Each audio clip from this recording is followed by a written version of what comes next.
हरे कृष्ण। आपका बहुत बहुत स्वागत है हमारे आज के कक्षा में। और आज हम जो हमारा प्रकृति के नियम जो पुस्तक है उसे पढ़ रहे हैं। आज हम उसे आगे पढ़ेंगे, तो मैं अभी स्क्रीन शेयर कर रहा हूँ और फिर हम पढ़ेंगे।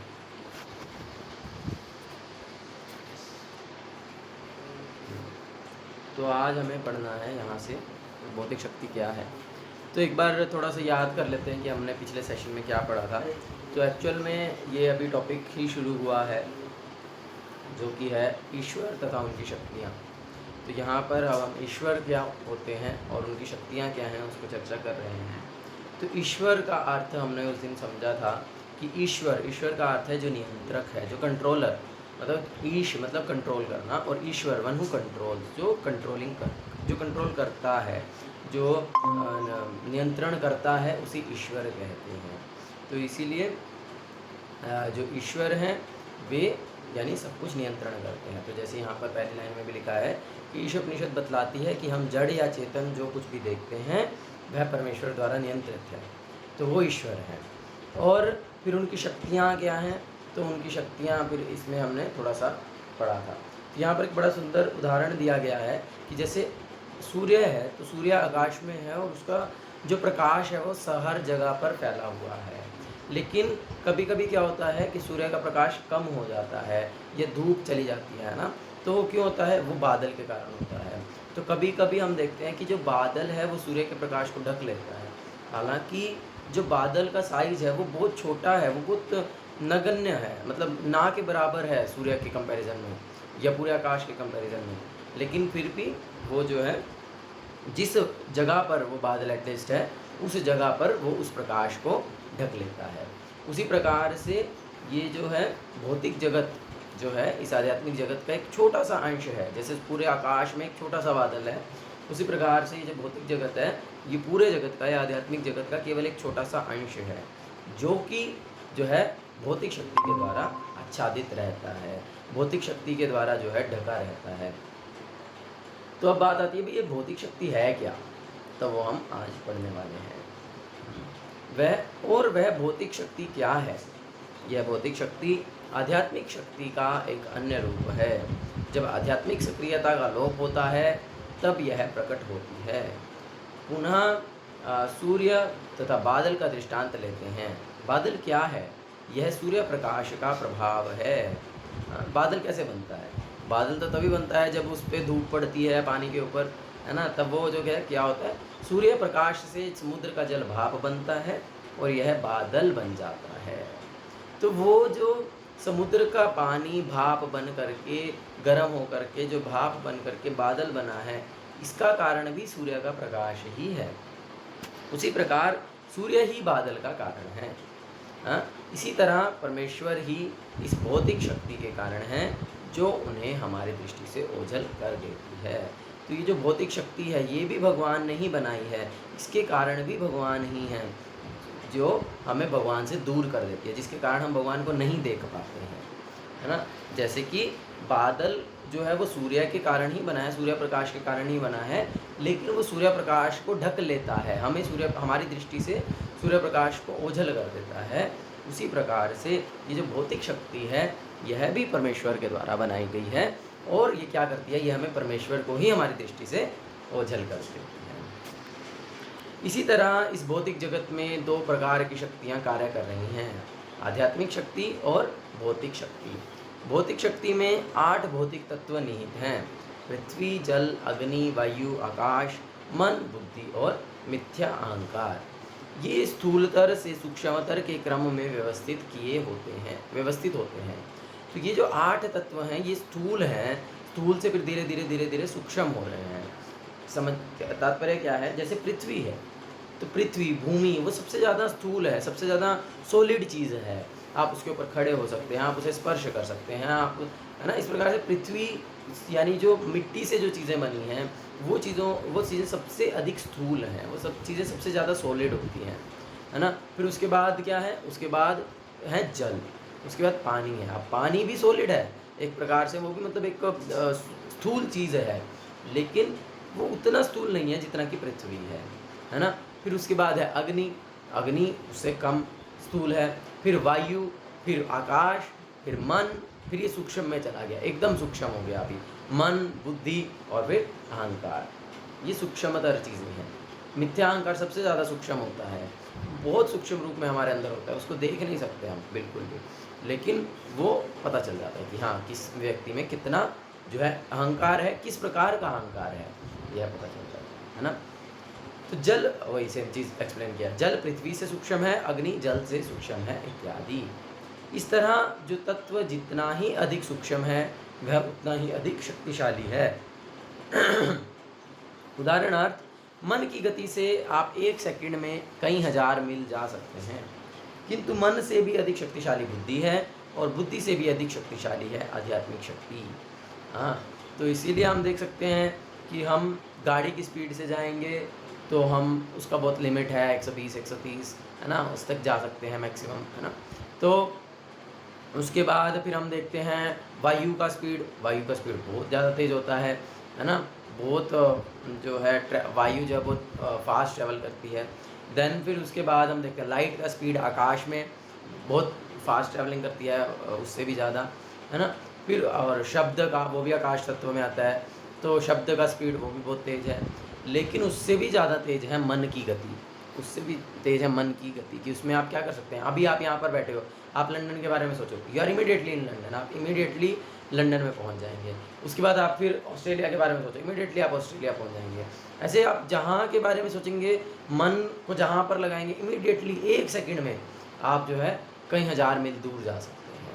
तो मन का गति कितना अधिक तेज है, लेकिन उस मन से भी शक्तिशाली है, उस मन से भी ज़्यादा तेज है बुद्धि, और उस बुद्धि से भी ज़्यादा शक्तिशाली है आध्यात्मिक शक्ति। तो अभी आध्यात्मिक शक्ति क्या है?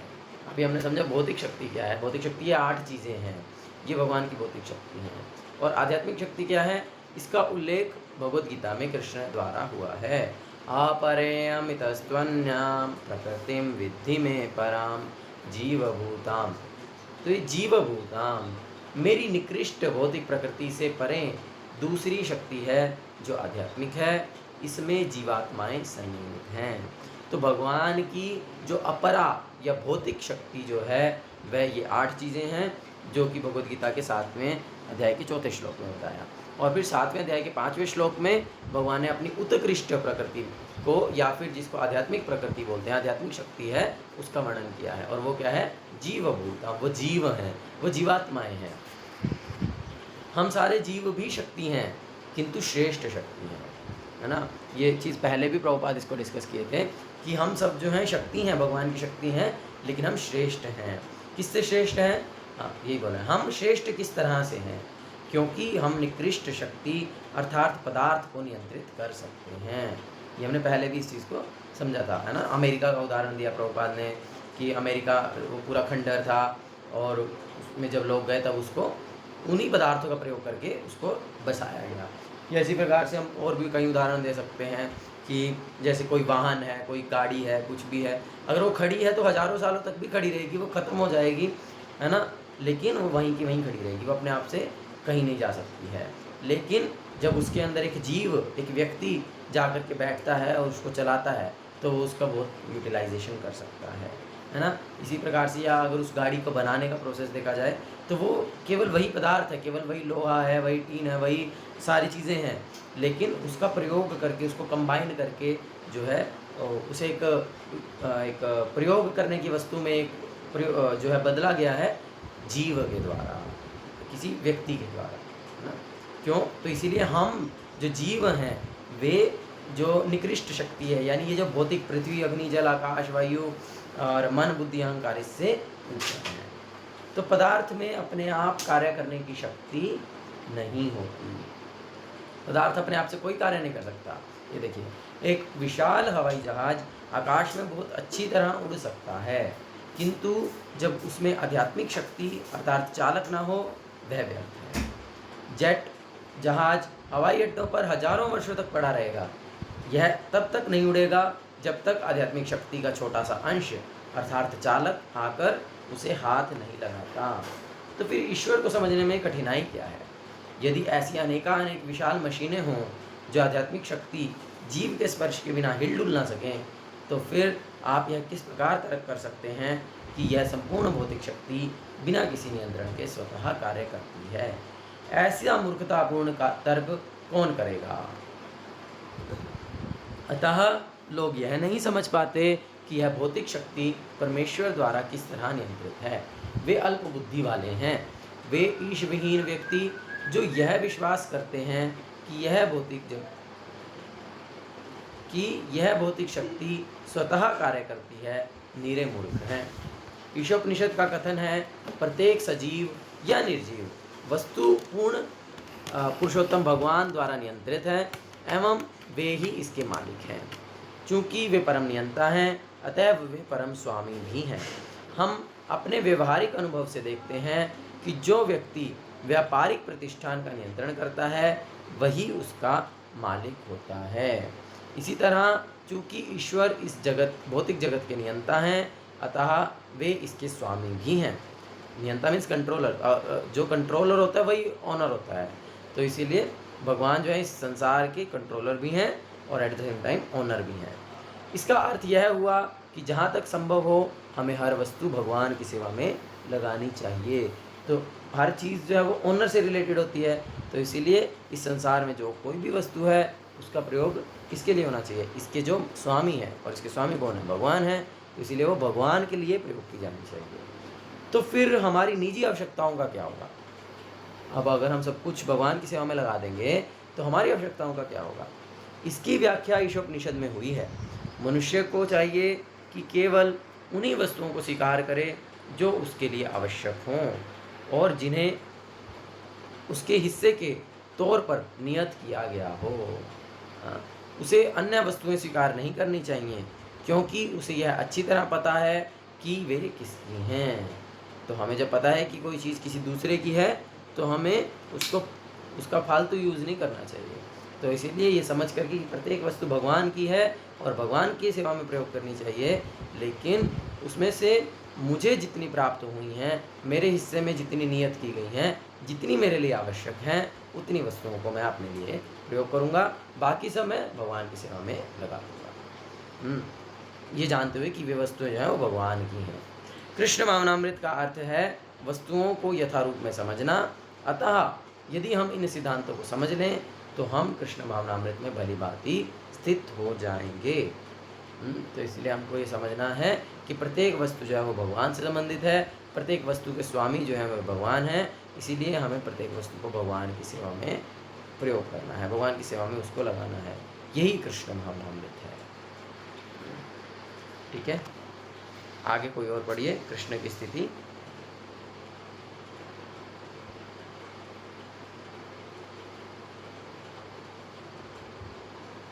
हरे कृष्णा।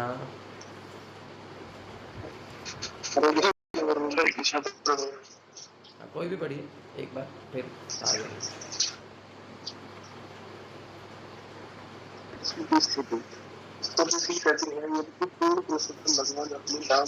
आवाज क्लियर नहीं आ रही आपकी। मन से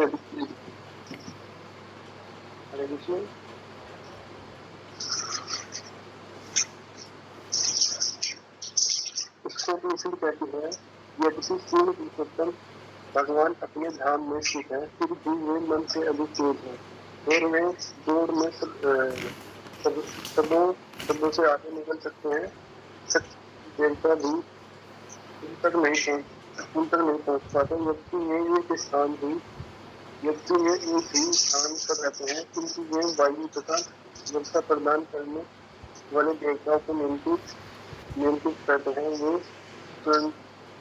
श्रेष्ठता में सर्वोपरि है। ब्रह्म संहिता में कुछ इस प्रकार कहा गया है, गोलोक एव निवसति अखिलात्म भूतो। यदि कुछ लोग गोलोक वृंदावन में रहते हैं, तो साथ ही साथ वो समस्त जीवों के हृदय में भी रहते हैं। हाँ, जैसे यहाँ पर बोला ना कि भगवान बहुत तेज हैं और वे दौड़ में सबसे अधिक निकल जाते हैं, तो यहाँ पे रेस नहीं लगी हुई है। यहाँ पर ऐसा नहीं बोल रहे कि सारे देवी देवता मिल करके और भगवान मिल करके रेस लगा रहे हैं और भगवान सबसे आगे निकल जाते हैं। इस प्रकार से नहीं है, ये केवल एक एनालॉजी दिया गया है जिसमें भगवान की जो है सर्वश्रेष्ठता को स्थापित किया गया है। जैसे लास्ट में बोला ना, विश्रेष्ठता में सर्वोपरि है, तो इस प्रकार से भगवान की सर्वश्रेष्ठता को स्थापित करने के लिए ये एनालॉजी दिया गया है। दोनों किसी को कुछ भी नहीं करना होता, वो केवल अपने संगियों, दोषियों, ग्वाल बालों, अपने माता पिता, अपनी गांवों तथा बछड़ों आदि के साथ आनंद लेते हैं। ये उनका स्वतंत्र है और अपने संगीजन तो उनसे भी अधिक स्वतंत्र है, क्योंकि जब भी उन पर कोई संकट आता है तब उनकी रक्षा की कुछ चिंता कुछ करते हैं, किंतु अपने शरीर को कोई चिंता नहीं होती। वो तो सिर्फ ये सोचते हैं वो कृष्ण तो है ही। आपकी आवाज़ बहुत कम आ रही है, थोड़ा सा आवाज़ बढ़ाने का प्रयास कीजिए। आपकी आवाज़ बहुत कम आ रही है, ठीक से सुन नहीं पा रहे हैं, थोड़ा सा लाउड।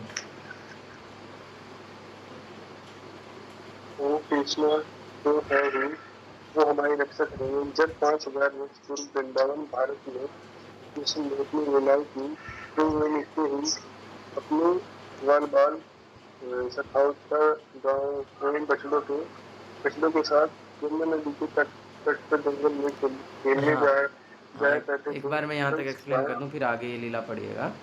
तो बड़ा सुंदर यहाँ पे वर्णन किया गया है। तो वास्तविकता में जो परम सत्य हैं, जो भगवान कृष्ण हैं, उनको कुछ करने की आवश्यकता नहीं है, उनके ऊपर कोई रिस्पॉन्सिबिलिटी नहीं है, सच्ची वो स्वतंत्र हैं, उन्हें कुछ नहीं करना। वो खाली गायों, बछड़ों, ग्वाल बालों, इन सब के साथ बस उनको खेलना है, कूदना है।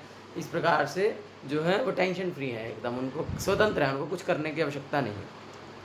लेकिन फिर वो प्रभुपाद आगे एक्सप्लेन कर रहे हैं कि जो उनके संगी हैं, जो उनके एसोसिएट्स हैं, वो भगवान से भी ज़्यादा स्वतंत्र हैं, क्योंकि उनको वो जो है भगवान पर पूर्ण रूप से आश्रित हैं। तो इसीलिए अगर उनके ऊपर कोई कष्ट आएगा भी, कोई संकट आएगा भी, तो वो भगवान के ऊपर डाल देंगे, अरे वो तो है, वो तो हमको बचा लेगा। हाँ, तो इस प्रकार से इतनी भी बिल्कुल चिंता नहीं है। तो भगवान चिंता करते हैं, अरे हाँ अब इन पे संकट आ गया तो मुझे रक्षा करनी पड़ेगी। तो भगवान के संगी जो हैं वो भगवान से भी ज़्यादा स्वतंत्र हैं। इस प्रकार से यहाँ पर एक्सप्लेन किया गया है। हाँ, इसमें बड़ा सुंदर एक उदाहरण है, उससे समझ सकते हैं। जैसे मान लीजिए कि आपने देखा होगा कभी अपने जीवन में, या स्वयं भी एक्सपीरियंस किया होगा कि कभी कभी जो है, जैसे माता पिता और छोटा बच्चा है, वो साथ में ट्रैवलिंग कर रहे होते हैं, और मान लीजिए वो बस में जा रहे हैं या ट्रेन में जा रहे हैं।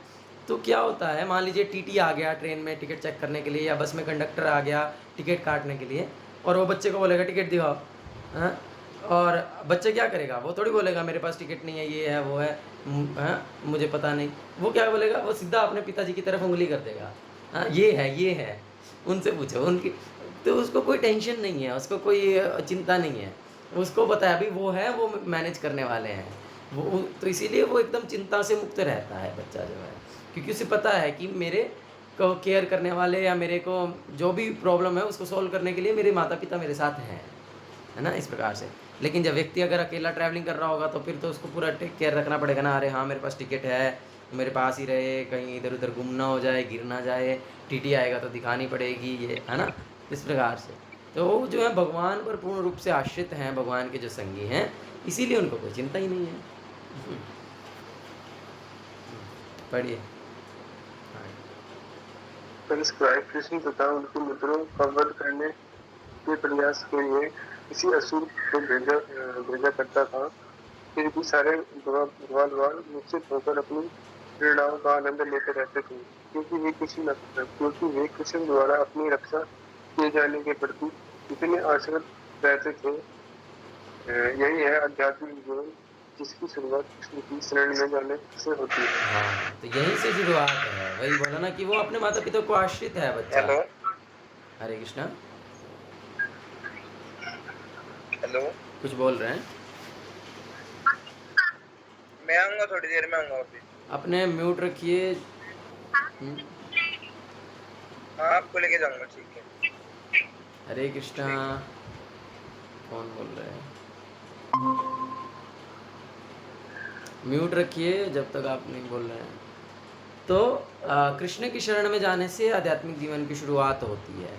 तो वही सेम बात कि जैसे वो माता पिता को जो बच्चा है वो उनकी शरण में है, उनके आश्रित है, इसीलिए उसको कोई चिंता नहीं है।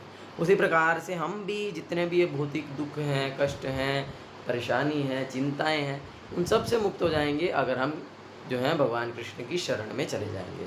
तो अभी भगवान कृष्ण की शरण में कैसे जाना है, उसका क्या अर्थ है, आगे एक्सप्लेन किया गया है। पढ़िए।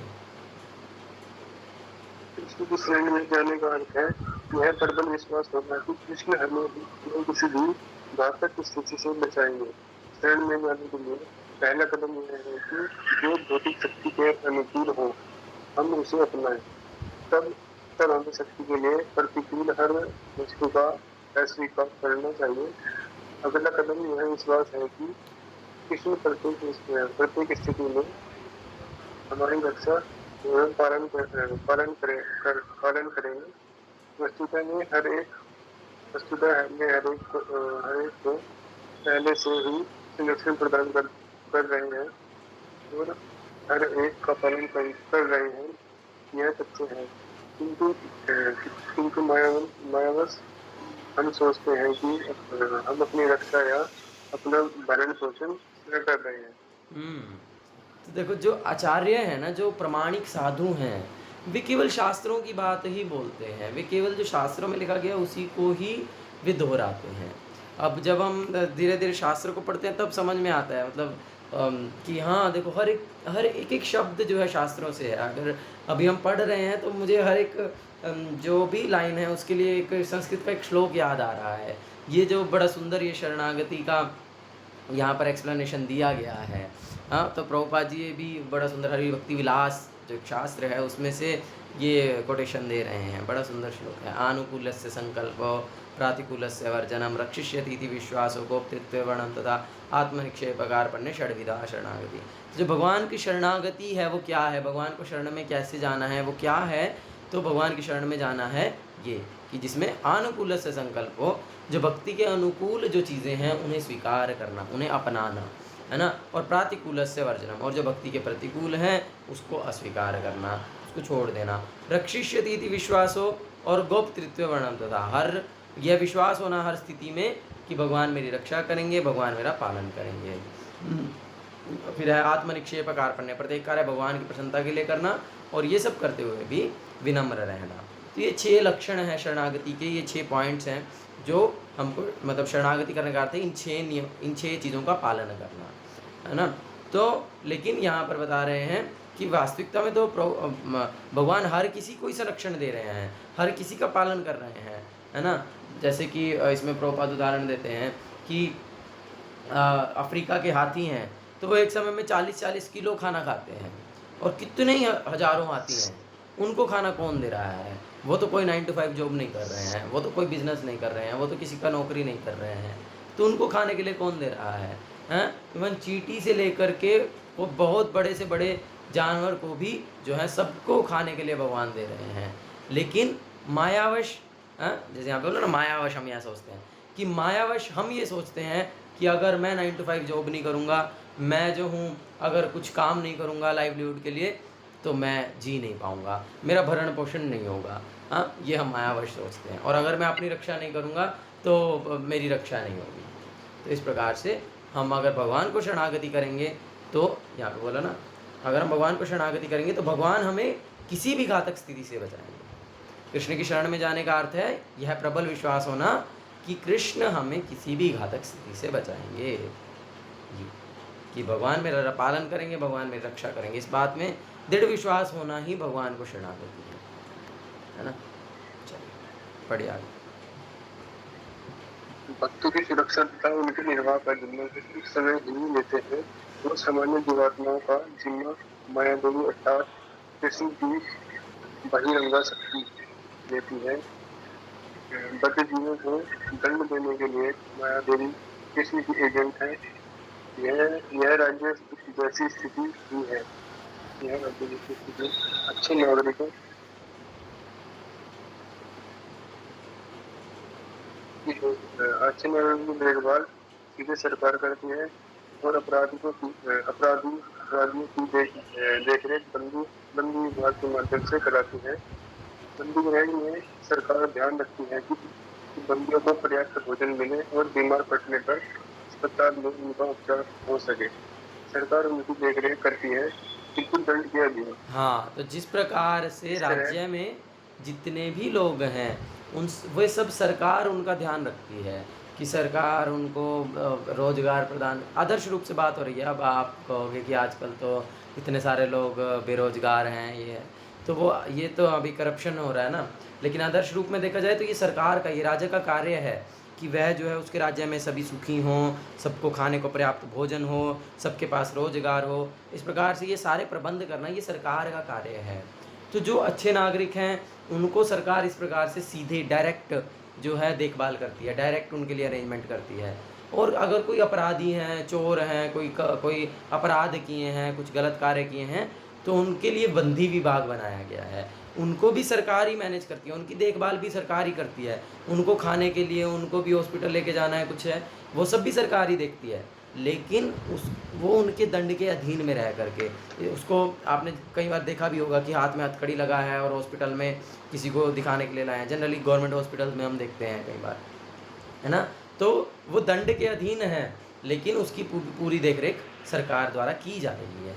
और थ्रू वो डायरेक्ट नहीं की जा रही है, बंदी गृह के माध्यम से, बंदी विभाग के माध्यम से की जा रही है। उसी प्रकार से भगवान भी सभी जीवों का देख रेख करते हैं, सभी जीवों का पालन करते हैं।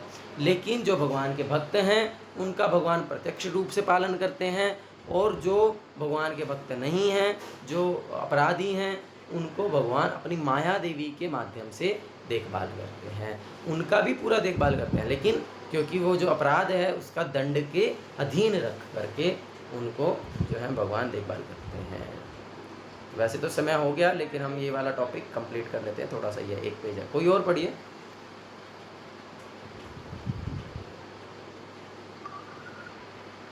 हरे कृष्ण, तो आवाज आ रही है मेरी? हाँ जी, हाँ जी। इसी तरह इस भौतिक जगत में कृष्ण ने निश्चित रूप से हमारी देखरेख के साथ साथ दंड की भी व्यवस्था कर रखी है। यदि आप यह पाप करोगे तो थप्पड़ लगेगा, यदि वह पाप करोगे तो ठोकर लगेगा। यह सब 3 प्रकार के क्लेशों के अंतर्गत चल रहा है। अपने खुद के एक मिनट के शरीर मत पढ़ो। तो यहाँ पर प्रभुपाद इस प्रकार से उदाहरण दे रहे हैं कि जो भी कार्य करेंगे तो उसका क्या दंड मिलने वाला है वो डिसाइड किया गया है पहले से। तो यहाँ पर अभी 3 क्लेशों की बात आई है, जो कि हमने अपने पिछले सेशन में चर्चा किया था। 3 प्रकार के क्लेश क्या हैं, तो मैं एक बार जानना चाहूँगा। एक मिनट, कौन कौन है क्लास में? यस, आओ। मोहित तो नहीं है, तो यस, सागर प्रभु आप थे जब हमने इसको चर्चा किए थे।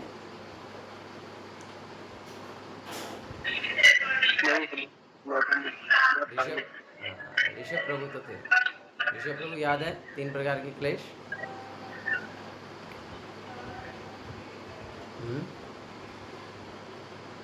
ऋषभ प्रभु, हरे कृष्णा। नहीं याद है? ठीक है, अभी पढ़िए, और इसीलिए नोट्स बनाना बहुत ज़रूरी है, इसको नोट डाउन करना चाहिए जो इम्पोर्टेंट पॉइंट्स हैं।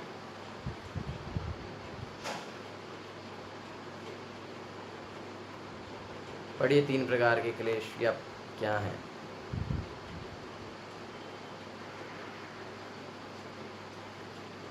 अपने खुद के शरीर तथा मन के द्वारा होने वाले दुख, अन्य जीवों के द्वारा दिए जाने वाले दुख, तथा देवताओं की देखरेख में दिए जाने वाले प्रकृति अपने विभाग के वश हम यह न समझे बल्कि हम पाप कर्मों के लिए दंडित हो रहे हैं। माया के वशीभूत होकर यह सोचते हैं कि ठोकर लगना, थप्पड़ लगना, थप्पड़ लगाया जाना तथा पीटा जाना संयोगवश है, यही माया। हाँ, तो 3 प्रकार के क्लेश क्या हैं? पहला है अपने खुद के शरीर तथा मन के द्वारा होने वाले दुख, दूसरा है अन्य जीवों के द्वारा दिए जाने वाले दुख, तथा तीसरा है देवताओं की देखरेख में दी जाने वाली प्राकृतिक आपत्तियाँ। तो ये 3 हैं, इनको बोलते हैं आदि आध्यात्मिक, आदि भौतिक और आदि दैविक। तो आदिदैविक मतलब जो देवी देवताओं के द्वारा हमें कष्ट दिए जाते हैं, जो क्लेश देवी देवताओं के द्वारा बनाए गए हैं, जैसे कि प्राकृतिक आपत्तियाँ, जैसे कि बाढ़ आ गई, जैसे कि सूखा पड़ गया, जैसे कि बहुत ज़्यादा गर्मी हो गई, बहुत ज़्यादा सर्दी हो गई, तो इन क्लेशों के ऊपर हमारा कोई भी नियंत्रण नहीं है। हम जो हैं इसमें एडजस्ट कर सकते हैं, लेकिन हम इसको कम नहीं कर सकते। अब बाढ़ आ गई तो हमको उस जगह से पलायन कर सकते हैं हम, लेकिन उस बाढ़ को रोक नहीं सकते। और उसमें क्या है कि हम ये बहुत सारे लोगों पर एक साथ अप्लाई हो जाते हैं, है ना। आदि दैविक कष्ट, फिर आते हैं आदि भौतिक कष्ट। आदि भौतिक कष्ट क्या हैं? जो दूसरे जीवों के द्वारा मुझे दिए जाते हैं, कि जैसे मच्छर ने काट लिया, सांप ने काट लिया, या कोई जो है कोई दूसरे व्यक्ति ने मुझे थप्पड़ मार दिया, कोई दूसरे व्यक्ति ने मुझे बहुत सारी गालियाँ सुना दिया। हाँ, इस प्रकार से दूसरे जीवों के द्वारा जो कष्ट मुझे दिए जा रहे हैं वे हैं आदि भौतिक कष्ट। और फिर हैं आदि आत्मिक कष्ट, जो हमें अपने शरीर से, अपने मन से मिलते हैं। जैसे कि मान लीजिए किसी को शरीर में कुछ बीमारी है, तो उस बीमारी के कारण उसको जो कष्ट हो रहा है वो आदि आत्मिक कष्ट है। या फिर उसके मन से सब कुछ ठीक है, सारे ठीक हैं, आसपास के लोग भी ठीक हैं, ये भी ठीक है, वो भी ठीक है, लेकिन मेरा मन ठीक नहीं है, मुझे अच्छा नहीं लग रहा है, या मैं किसी स्थिति को हैंडल नहीं कर पा रहा हूँ, तो मन के कारण जो कष्ट हो रहे हैं ये आदि आत्मिक कष्ट हैं। तो ये तीनों प्रकार के जो कष्ट हैं, ये तीनों प्रकार के क्लेश जो हैं, ये हमें मिलते हैं हमारे कर्मों के अनुसार। लेकिन माया के वशीभूत होने के कारण हम समझते हैं कि तो नॉर्मल सी बात है, ये तो संयोगवश है, लेकिन ये माया है भगवान। पढ़िए। जैसे ही आप कृष्ण भावना में अपना लेते हैं, कृष्ण स्वयं ही आपकी देखरेख करने लगते हैं। जैसे कि उन्होंने श्रीमद् भगवद गीता में इंगित किया है, मैं तुम्हारी देखभाल करूंगा, मैं तुम्हें सारे पाप फलों से बचाऊंगा, तुम चिंता मत करो। क्योंकि इस सर्वधर्मान् भौतिक जगत परित्यज्य में मामेकं शरणं व्रज अहं त्वां सर्व पापेभ्यो मोक्षयिष्यामि मा शुचा। भगवान स्वयं बोल रहे हैं कि मैं तुम्हें सारे पापों से मुक्त कर दूंगा, चिंता करने की आवश्यकता नहीं है। पढ़ो। तुम चिंता मत करो, क्योंकि इस भौतिक जगत में हम अनेक बार भौतिक शरीर पा चुके, अतएव हम ढेरों पाप फलों को भोग रहे हैं। किंतु जो ही तो आप कृष्ण की शरण लेते हैं, वह तुरंत आपकी रखवाली करने लगते हैं और आपके समस्त पाप फलों को निर्मूल्य कर देते हैं। कृष्ण कहते हैं, मत संकोच करो, आप यह ना सोचो कि मैंने अनेक पाप किए।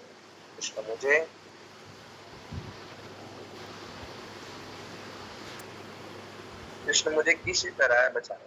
नहीं, कृष्ण सर्वशक्तिमान, वे आपको बचा सकते हैं। आपका कर्तव्य है कि आप उनकी शरण में जाएं और बिना किसी शर्त के अपना जीवन उनकी सेवा में अर्पित कर दें, तब निसंदेह कृष्ण आपकी रक्षा करें। यस। तो यहाँ पर हमें ये समझना चाहिए कि जितने भी हमारे जीवन में कष्ट आ रहे हैं, जितने भी हमारे जीवन में क्लेश हैं, वे किस कारण से हैं? वे इन तीन कारणों से हैं, चाहे वो मतलब आदि भौतिक हैं, आदि आत्मिक हैं, आदि दैविक हैं, किसी भी प्रकार के कष्ट हैं, वे जो कष्ट हैं वे मेरे पापों के फलों के कारण हैं। तो इसीलिए अब उन पापों के फलों से मुक्त होने के लिए मुझे क्या करना पड़ेगा? मुझे भगवान की शरण में जाना पड़ेगा। भाई सर्वधर्मान् परित्यज्य मामेकं शरणं व्रज। एकमात्र जब हम भगवान की शरण ले लेंगे, एकमात्र भगवान की शरण में चले जाएंगे, तो फिर भगवान स्वयं अहं त्वां सर्व पापेभ्यो मोक्षयिष्यामि, हाँ, कि भगवान स्वयं जो है फिर हमें पापों से मुक्त कर देंगे। और मा शुचा, चिंता करने की आवश्यकता नहीं है, डरने की आवश्यकता नहीं है। तो इस प्रकार से ये हमारे जो है जितने भी हमारे जीवन में क्लेश हैं उनसे मुक्त होने का मार्ग यहाँ पर क्लियरली एक्सप्लेन किया गया है। तो ठीक है, आज तो थोड़ा सा एक्स्ट्रा टाइम हो गया। किसी को कुछ प्रश्न है आज से संबंधित तो पूछ सकते हैं, नहीं तो हम यहीं पर एंड करेंगे।